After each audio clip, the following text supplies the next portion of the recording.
자, 이어서 계속 한번 진행해 보죠. 자, 그래서 그렇다면 사실관계와 권리관계를 하나로 묶어서 하나의 공적 장부에 공시하면 될 텐데 왜 이걸 두 가지 방법으로 계속 고수를 할까? 그 이유는 여기에 있어요. 대장을 담당하는 기관과 등기부를 담당하는 기관이 서로 달라요. 대장을 담당하는 기관은 지적소관청입니다. 지적소관청 하면 이제 처음 공부하시는 분들은 조금 생소할 수 있잖아요. 그죠? 그럼 지적소관청이라는 표현은 뭐냐면 강남구 역삼동이라고 되어 있잖아요. 그죠? 여기 있는 강남구청장이 지적소관청이에요. 쉽게 말하면. 즉 대한민국의 사실관계에 관한 정보를 실질적인 업무를 담당하고 있는 사람은 이게 이 토지를 기준한다면 강남구청장이에요. 그러면 우리 여러분이 흔히 알고 있는 지방자치단체장이 있잖아요. 시장, 군수, 구청장 이렇게. 자, 여기에서 우리가 이 시할 때 이 사람이 시장인데 시장이라는 개념은 우리 넓은 개념으로 봤을 때는 이렇잖아요. 그죠? 꼼꼼히 행정구역을 생각해 보면 구청장을 두고 있는 시장이 있고요. 구청장 자체가 없는 시장도 있어요. 서울특별시는 어떨까요? 서울특별시 안에는 각각의 구청장들이 존재하죠. 그럼 서울특별시장은 여기에 들어가는 시장에 안 들어가요. 왜? 구청장이 그 업무를 다 보고 있으니까. 근데 지방을 내려가 봅시다. 지방. 대구 같은 경우에도 대구광역시도 뭐다? 구가 있거든요. 부산광역시도 구가 있어요. 그럼 대구시장, 부산광역시장 이 사람들은 다 지적소관청에 들어가지 않고 구청장의 업무를 본단 말이에요. 근데 시장은 시장인데 그 안에 구청장이 없는 시의 시장도 있어요. 사천시장, 사천시에는 구가 없거든요. 그러면 구가 없을 때는 시장이 그 업무를 보고 구청장이 있을 때는 시장이 업무를 보는 것이 아니라 구청장이 업무를 본다라고 생각하시면 돼요. 그러면 기본적으로 여기에 있는 시장은 서울특별시장, 뭐 부산광역시장, 뭐 수원시장, 대도시의 시에도 구가 있거든요. 그러니까 구가 있는 시의 시장은 다 제외시켜 버리면 돼요. 그래서 시장, 군수, 구청장을 우리는 뭐라고 한다? 지적소관청이라 한다라고 보시면 된다고요. 자, 그다음 등기부는요. 부동산이 소재하고 있는 관할 등기소에 엄밀히 말하면 등기관이 그 업무를 담당하고 있어요. 이때 관할이라는 말이 중요해요. 이때 관할이라는 표현은 부동산이 소재하고 있는 곳의 관할 등기소다라고 생각하시면 되겠습니다. 그럼 담당하는 기관이 지금 서로 같다 다르다라는 거고요. 그래서 담당하는 기관이 서로 다른 이유가 있을 거잖아요. 그죠? 그 내용적인 부분이 특화되어 있기 때문에 그래요. 달리 말하면 등기관이 해야 될 업무는 기본적으로 우리나라가 입법부, 사법부, 행정부로 나누어져 있잖아요. 그죠? 입법부, 사법부, 행정부 이렇게 3권이 분립되어 있는데 등기소의 등기관은 사법부 소속이에요. 지적소관청은 행정부 소속이라고 보면 돼요. 그럼 사법부와 행정부는 엄연히 다르죠. 업무도 영역도 완전 다르죠. 그럼 달리 말하면 이 두 가지 공적 장부를 특화된 내용을 하나로 묶어서 한 번에 공시를 하려면 거기에 전문화된 특화된 인재를 양성해야 되는데 법률적 사법부의 업무도 이해하고 있고 행정적 업무도 이해하고 있는 그걸 두 개를 다 이해하고 있는 인력을 양성하기는 쉽지가 않다라는 거예요. 쉽게 말하면 사법고시도 합격해야 되고 행정고시도 합격한 사람이 그 업무를 받아야 되는데 그런 인재를 양성하기는 어렵다는 거죠. 두 번째로는 여기는 물리적 현황에 관한 부분을 고찰하는 내용들은 기술적 측면이 강해요. 실질적으로 업무를 보는 기술적 업무의 측면이 강하고 등기소에 등기하는 법률적 업무의 관련성이 강해요. 그러니까 이 두 가지를 다 원활하게 수행할 수 있는 인재를 양성하는 것은 쉽지가 않다라는 거예요. 그래서 사실관계에 대한 부분은 사실관계에 특화된 사람을 만들어서 관리하게 하고, 권리적인 부분은 권리관계에 특화된 전문가를 양성해서 관리하게 하고, 그래서 나름대로 두 가지 방법으로 공시하는 이유가 다 있다라는 겁니다. 그럼 이제 여기까지 정리가 되셨고, 자, 그럼 여기까지 왔다면 이제 큰 문제가 없는데, 이제부터 이제 조금 더 또 생각해 봐야 될 게 있어요. 그럼 이런 토지의 물리적 현황인 사실관계와 권리관계는 한번 결정되고 나면 영원히 변하지 않느냐 생각을 해보자는 거죠. 자꾸 변하죠. 우리가 소재지도 달라질 수가 있어요. 대부분 사람들은 소재는 한번 결정이 되면 안 달라질 거라고 생각하는데 소재지도 달라질 수 있거든요. 행정구역의 명칭은 바뀔 수 있다는 거예요. 사실 제가 사는 고향이 경남 진해였죠. 진해. 제 고향은 과거에는 진해시였습니다. 진해시. 근데 지금은 과거에 마산시, 창원시, 진해시 세 개가 붙어 있었거든요. 다 통합해가지고요. 창원시로 하나로, 창원 특례시로 하나로 대규모 대도시가 만들어진 거예요. 그래서 창원 이제는 진해시, 마산시는 없어요. 진해시가 진해구가 되었고요. 마산시도 구로 다 나누어져 있어요. 그 말은 뭐냐면 행정구역도 자꾸 바뀔 수 있다라는 거예요. 그다음 이 집원도 마찬가지예요. 집원은 생겨나기도 하고 없어지기도 하고 막 그래요. 우리는 통상 하나의 필지에는 하나의 집원이 부여되도록 되어 있습니다. 근데 만약에 29번지 필지와 30번지 필지가 있는데 이 두 필지가 합쳐져 가지고 하나의 필지가 되어버리면 집원은 하나가 필요하거든요. 그럼 29번지와 30번지 중에서 하나는 살아남을 건데 그때 살아남는 집원이 29번지가 되고요. 30번지 집원은 없어져 버려요. 그럼 집원은 없어지기도 한다라는 거예요. 반대로 29번지 필지를 일정한 절차를 거쳐서 토지를 분할하게 되면 두 필지가 될 수도 있습니다. 그럼 새로운 필지가 또 하나 만들어지면 새로운 집원으로 새롭게 또 부여해 주는 경우도 있어요. 그 말은 집원도 사라졌다 생겨났다 사라졌다 생겨났다 할 수 있고 토지의 용도도 달라질 수도 있고, 제가 금방 면적도 말했죠. 한 필지의 면적은 고정값이 아니라 큰 토지도 있고 작은 토지도 있고, 달리 말하면 합병을 하면 면적이 뭐한다? 한 필지의 면적이 늘어나요. 100제곱미터의 토지와 100제곱미터의 토지를 합쳐서 한 필지로 만들어버리면 200제곱미터가 되듯이. 근데 100제곱미터의 토지를 반을 잘라서 각각의 개별적인 필지로 만들어버리면 50씩 면적이 줄어들 수도 있다라는 거예요. 그 말은 토지의 물리적 현황은 고정값이 아니라 자꾸 바뀐다는 거예요. 두 번째, 한 번 소유자는 영원한 소유자 아니죠. 우리는 매매라든지 상속, 기타 등등의 원인에서 소유자는 자꾸 달라질 수도 있다라는 거예요. 그래서 부동산은 계속 살아있는 유기체와 비슷한 느낌이에요. 우리가 볼 때는 계속 고정값으로 있는 것처럼 보이지만 실제로는 그 정보가 자꾸 바뀐다는 거예요. 그 정보가.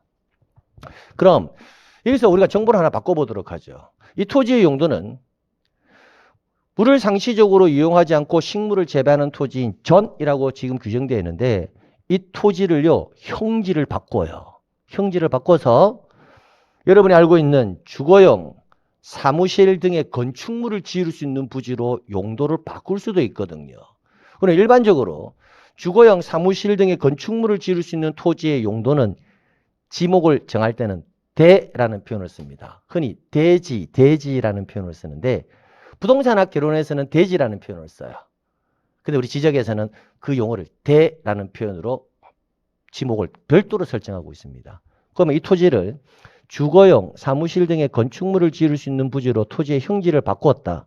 그러면 이 토지에 실질적으로 지금 형질은 바뀌었으니까 실질적인 형질은 뭐이다? 대인데 공시되는 정보는 뭐라고 공시되고 있다? 전.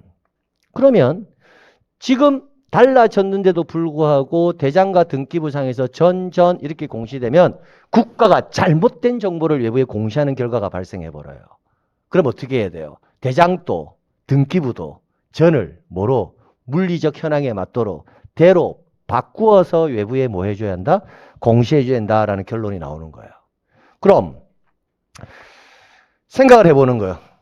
지금부터 이 토지는 여러분의 토지예요. 아, 내가 역삼동에 29번지에 330제곱미터 토지를 내가 지금 현재 소유하고 있다라고 감정이입을 한번 시켜보라고요. 이 상태에서 여러분은 주거용 사무실에 건축물을 지을 수 있는 부지로 형지를 바꿨고요. 그럼 내 토지의 정보는 더 좋아졌죠. 무 심다가 건물 지을 수 있는 토지로 바뀌었으니까. 그럼 공시하는 정보도 바꿔줘야 되죠. 그럼 바꿔줘야 된다면 여러분은 신청서를 들고 내 토지가 과거에는 전이었지만 지금은 대로 바뀌었으니까 전을 대로 정리해 주세요라고 신청을 만약에 해야 될 건데 신청을 하러 간다면 바꿔야 될 정보는 지금 두 가지예요. 대장에서도 바꿔야 되고 등기부에서도 바꿔야 되고. 그러면 몸은 하나인데 담당하는 기관은 서로 뭐하다? 다르고 한 사람이 두 군데를 동시에 갈 수는 없다라는 결론이 나오고 그럼 나는 과연 등기소부터 갈 건지 아니면 지적소관청에 먼저 갈 건지를 생각해 봐야 될 거라는 거예요. 딱 1초만 생각해 보죠. 과연 나라면 강남구청에 가서 강남구청장을 한테 먼저 가야 될까? 아니면 강남구 역삼동 29번지를 관할하는 관할 등기소에 먼저 갈 것인지를 한번 생각해 볼 필요가 있다는 거예요. 자, 생각이 되셨다면 여러분을 대신해서 제가 가도록 하겠습니다. 저는 어디로 갈 거냐면 강남구청장에게 먼저 갈 거예요. 그 이유는 여기에 있죠. 사실관계를 주로 공시하고서 만든 게 뭐다? 대장이에요. 현황이 달라진 게 뭐다? 사실관계거든요. 그래서 사실관계를 주로 담당하는 기관에 먼저 가는 게 맞다라는 거예요. 그럼 강남구청장한테 가요. 그럼 강남구청장은 여러분이 신청한 내용 그대로를 믿는 것은 아니고 실질적으로 그 토지에 대한 심사를 합니다. 실제 강남구청장이 직접 가는 건 아니겠죠. 강남구 소속의 지적과 담당 공무원이 실제 그 토지의 현황을 가봐요. 현황을 가보니까 이 토지가 과거에는 무밭, 고추밭으로 사용되고 있었는데 이제는 주거용 건축물을 지을 수 있는 형질 변경 공사가 다 끝나고 관계 수로 공사가 다 끝나고 건물만 올리면 되겠구나 라고 형질이 바뀐 것을 확인하고 오케이. 그 다음에 전에서 대로 정리를 이렇게 해준다고요. 이 순간이 중요합니다. 정리가 된 이 순간 등기부상에서는 동일한 토지인데 전으로 공시되고 대장에는 정리가 되어 있으니까 대로 공시가 되는 이런 현상이 발생해요. 그러면 양자는 시간적으로 일시적이나마 양자는 뭐가 발생한다? 불일치가 발생할 수밖에 없는 구조예요. 자, 그럼 우리는 다시 돌아가서 첫 시작부터 이렇게 시작했거든요. 대장과 등기부는 항상 뭐 해야 한다? 일치해야 한다. 그 이유는 동일한 토지를 두 가지 방법으로 공시하기 때문에 하나의 토지에 두 가지 정보가 나올 수는 없다. 그럼 똑같은 정보가 공시해야 되니까 일치해야 되는데 지금 이렇게 지나오는 현상에 의해서 이 순간만큼은 양자에 뭐가 발생한다? 불일치가 발생한다라는 것을 우리는 확인하고 있다는 거예요. 그러면 이렇게 강남구청장이 전에서 대로 바꾼 순간에 여러분이 역삼동 29번지 토지 등기부와 토지 대장을 두 장을 발급받아서 비교를 해보면 다 정보가 동일한데 지목만큼은 동일하지 않을 거잖아요. 그럼 이 상태에서 여러분은 이 토지의 지목은 전이다라고 판단해 드리는 게 맞느냐? 아니면 대라고 판단하는 게 맞느냐? 여러분이 판단을 해야 되잖아요. 하나의 필지에 두 개의 지목은 있을 수가 없거든요. 그럼 여러분은 이 토지의 용도는 전이라고 판단해야 됩니까? 대라고 판단해야 됩니까? 당연히 대라고 판단하는 게 맞겠죠. 판단되었나요? 그럼 그 말이네요. 양자가 불일치할 수 있다. 불일치하게 되면 사실관계는 항상 뭘 기준으로 해야 한다? 대장을 기준으로 해야 된다라는 것을 알 수가 있다라는 거예요. 그래서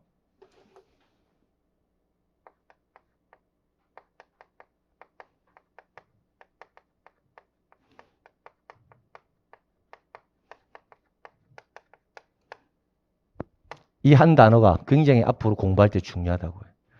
우리는 앞으로 사실관계에 관한 정리도 해나갈 거고 권리관계에 대한 정리도 계속 해나가는 과정이라고 했죠.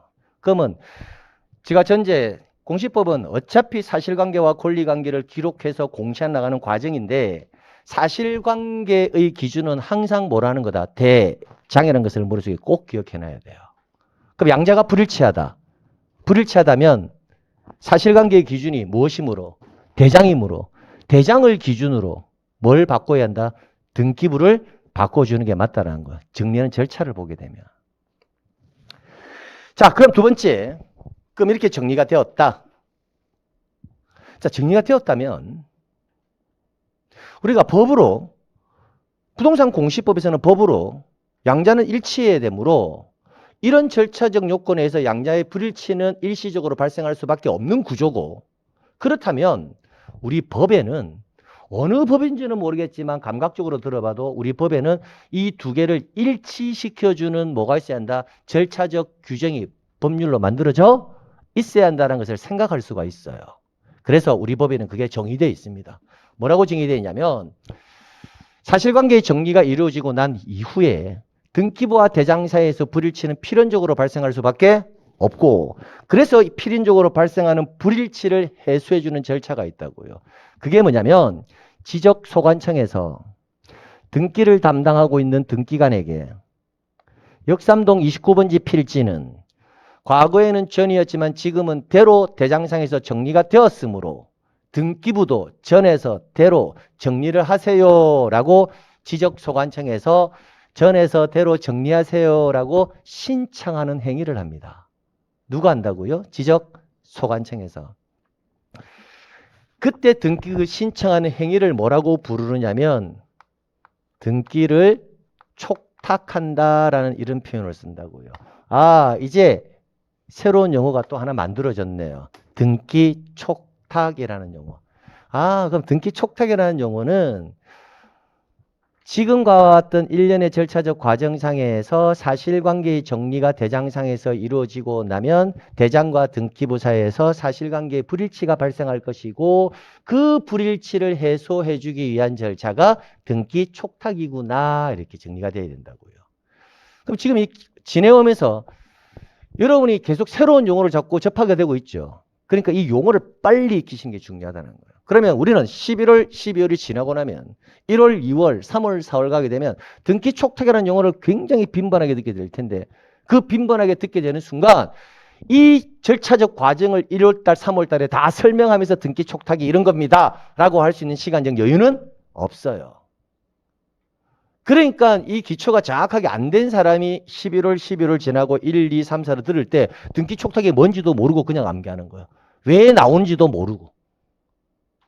그래서 지금 하고 있는 용어가 굉장히 중요하다는 것을 다시 한번 말씀드리는 거예요. 그래서 등기 촉탁이라는 것은 결론 사실관계 불일치를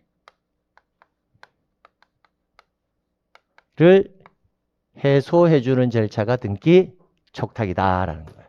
그럼 이걸 기준으로 촉탁서가 날라올 거잖아요. 그죠? 이렇게 날라오면 그래 고마워 하면서 전을 뭐로 바꿔준다?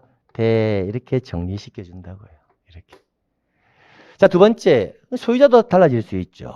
소유자가 김갑동이가 매매를 통해서 박울순이라는 사람에게 소유권을 넘길 수도 있잖아요. 매매 대금을 또 다 지급했고 그럼 소유자도 김갑동이에서 누구로 바꿔줘야 될 거다? 박을순 씨로 바꿔줘야 될 거거든요. 이렇게. 그러면 이제 이거는 권리관계적인 부분이잖아요. 이제는 반대로 어디부터 가야 된다? 역삼동 29번지를 관할하는 관할 등기소 등기관에게 간단 말이에요. 그럼 등기관에게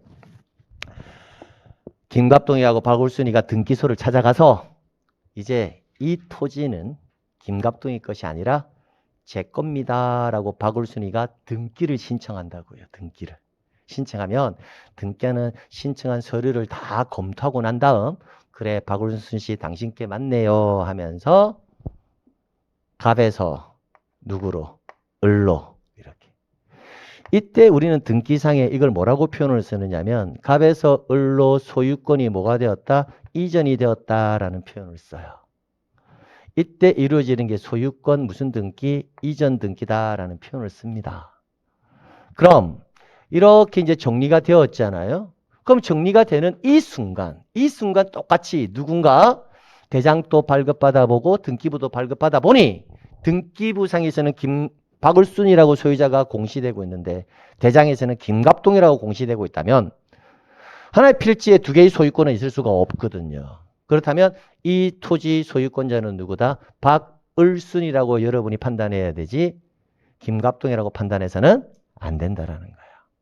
그럼 역시 불일치가 발생했으므로 또 양자를 뭐 시켜야 한다? 일치시켜주는 절차가 또 필요할 거라는 거예요. 이렇게. 그럼 그 일치시키는 절차는 이제 관할 등기소에서 누구에게 지적소관청에게 알려주는 절차잖아요. 이걸 우리는 소유권 변경의 통지라는 표현을 씁니다.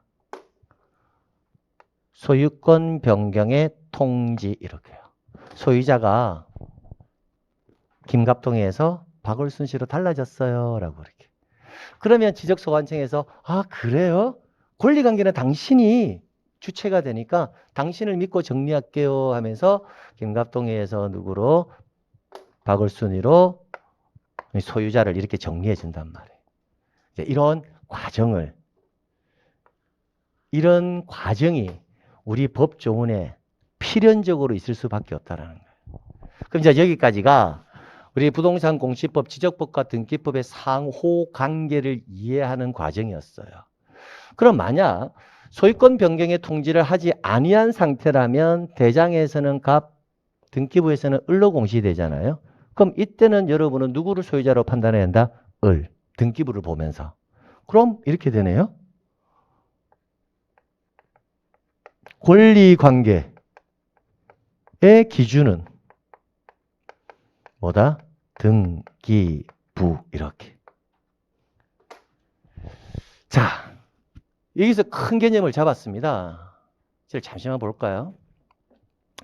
그럼 지적 업무를 볼 때는 이제 이렇게 되겠죠. 이제부터는 우리가 11월 10일 끝나고 이제 1, 2월 갈 때는 내용적인 부분도 들어가야 되는데 그때 들어갈 때 여러분 머릿속에는 어떤 마인드로 접근해야 되냐면 지적법을 공부할 때는 지적소관청에서는 대부분 사실관계의 업무를 어떻게 공적인 장부에 기록해나가는 과정을 배울 건데 그러한 사실관계에 관한 내용이 정리가 되면 기본적으로 지적소관청은 등기소에 뭐 해줘야 한다? 등기 촉탁이라는 절차를 통해서 양자를 일치시켜줘야 되겠구나 라고 생각해야 되고 두 번째, 그러나 지적소관청에서도 권리관계 중에서도 소유권, 즉 소유자에 관한 사항은 공시의 대상으로 삼고 있거든요.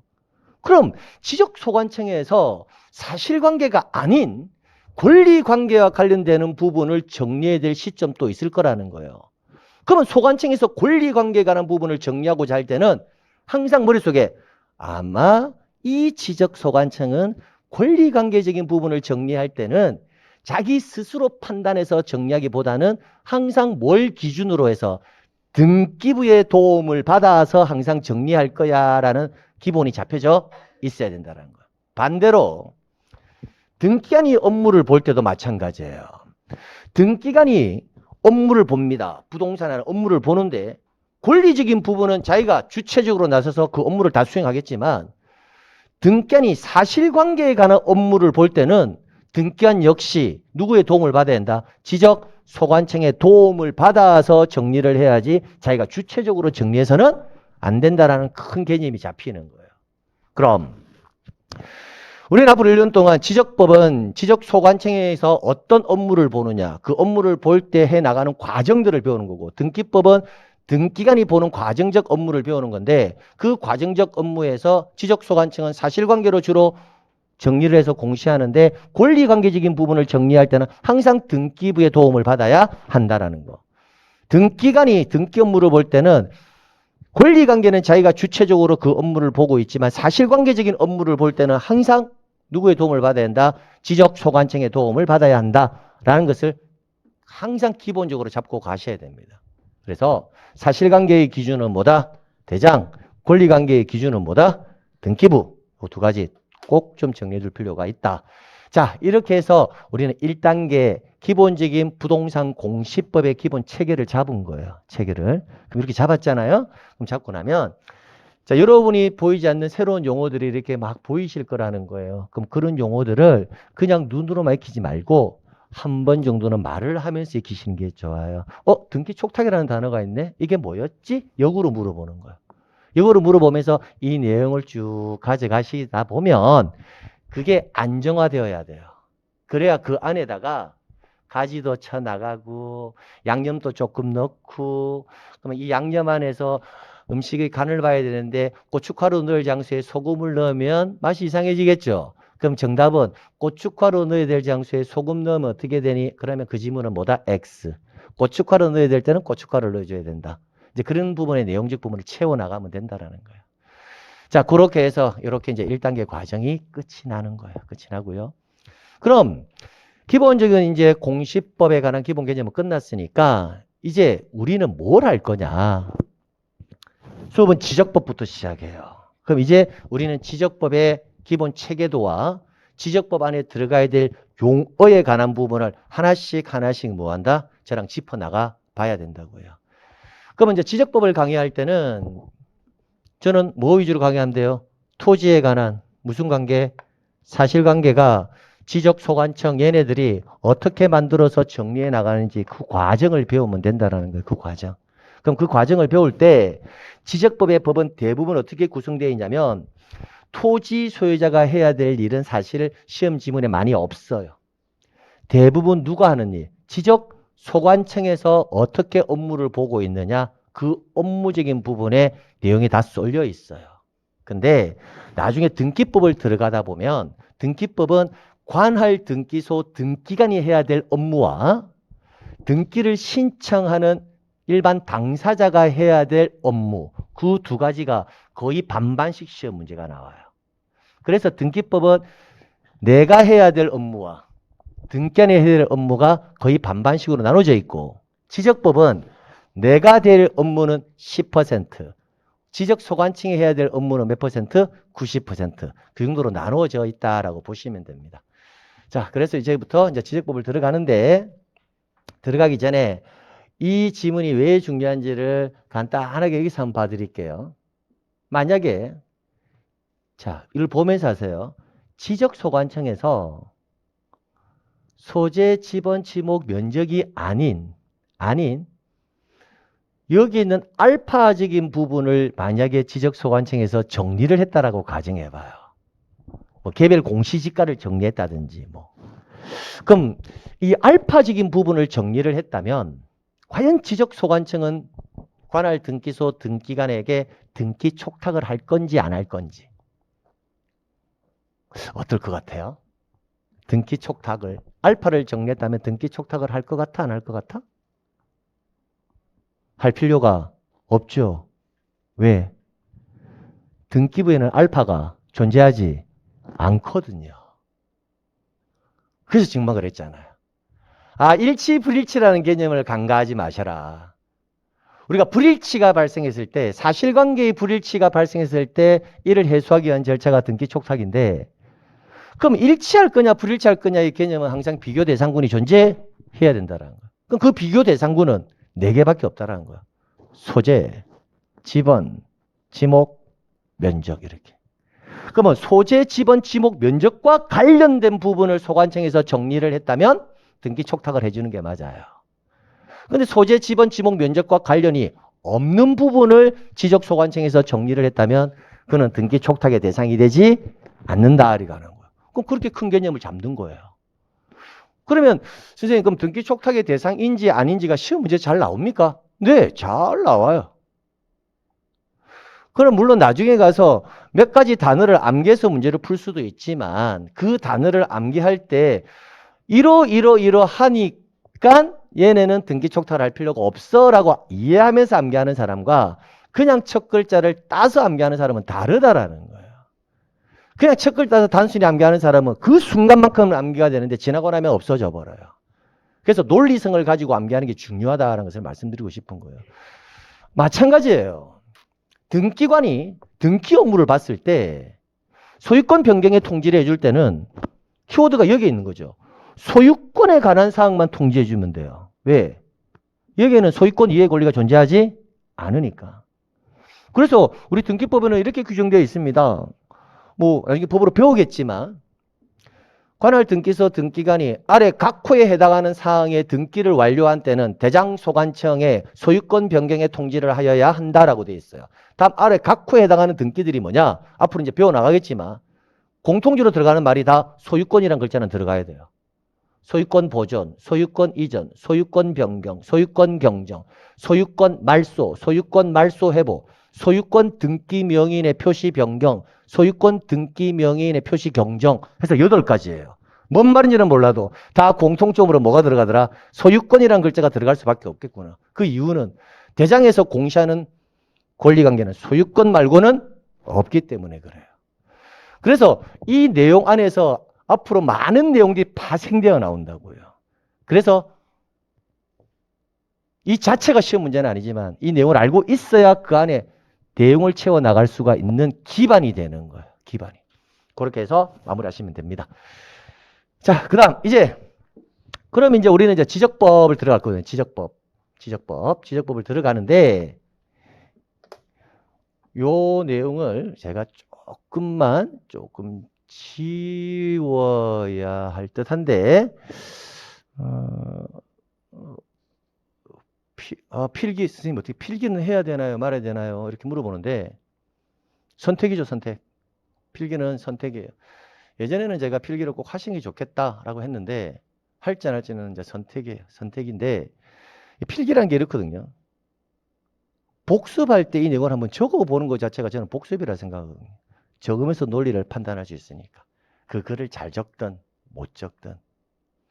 선생님 그냥 선생님 필기한 걸 그대로 해가지고 선생님 그냥 자료 만들어 주세요. 그래요. 그럴 수도 있어요.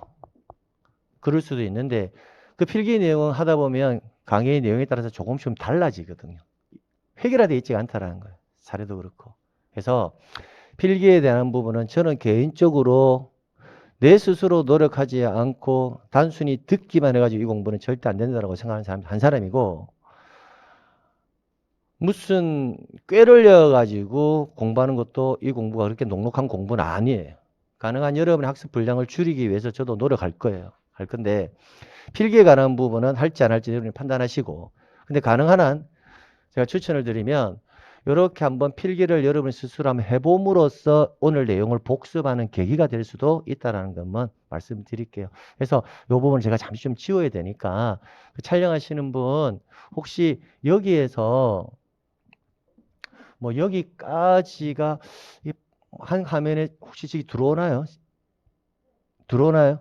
한 번만 딱 잡아 주실래요? 딱 고정. 잡혔나요? 네.